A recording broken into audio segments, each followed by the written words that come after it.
ఎడారిలో సెలయేర్లు. జూన్ 23. ఆయన రమ్మనగానే పేతురు దోణి దిగి యేసునొద్దకు వెళ్ళుటకు నీళ్ల మీద నడిచెను గాని గాలిని చూచి భయపడి మునిగిపోసాగి, ప్రభువా, నన్ను రక్షించమని కేకలు వేసెను. మత్తయి 14:29-30. జాన్ బన్యన్ అంటాడు, పేతురుకి సందేహాలున్నప్పటికీ కాస్తంత విశ్వాసం కూడా ఉంది. అందువలనే నడిచో లేక కేకలు వేసో యేసు ప్రభువు చెంతకి చేరగలిగాడు.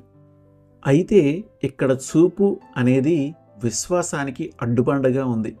తానంటూ ఒకసారి నడవటం మొదలుపెట్టిన తరువాత పేతురుకి చుట్టూ ఉన్న అలలతో ఎంతమాత్రం నిమిత్తం లేదు. పేతురు దృష్టి అంతా క్రీస్తు నిలిచిన చోట నుండి తన వైపుకి ప్రసరిస్తున్న వెలుగు వైపుకే ఉండాలి. నడిచిరా అంటూ నీటి మీద బాటను చూపించి ప్రభువు నీతో అంటే నిస్సంకోచంగా అడుగు వెయ్యి. నీ దృష్టిని ఆయన నుండి మరల్చకు. కెరటాల గాంభీర్యాన్ని లెక్కవేయటం ఎంతమాత్రం ప్రయోజనకరం కాదు. గాలి వేగాన్ని అంచనా వేయటం వల్ల ఫలితం శూన్యం. ప్రమాదం ఎలాంటిది అన్న విషయాన్ని బేరీజు వేయటం అంటే దానికి దాసోహం అవటమే.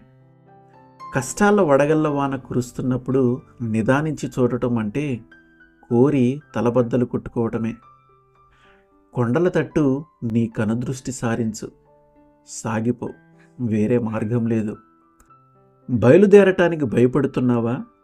వదలడాయన నీ తోడు. నమ్మకం చూపటం వల్లనే తెలిసేది నీకాయన నీడ. ఆమేన్.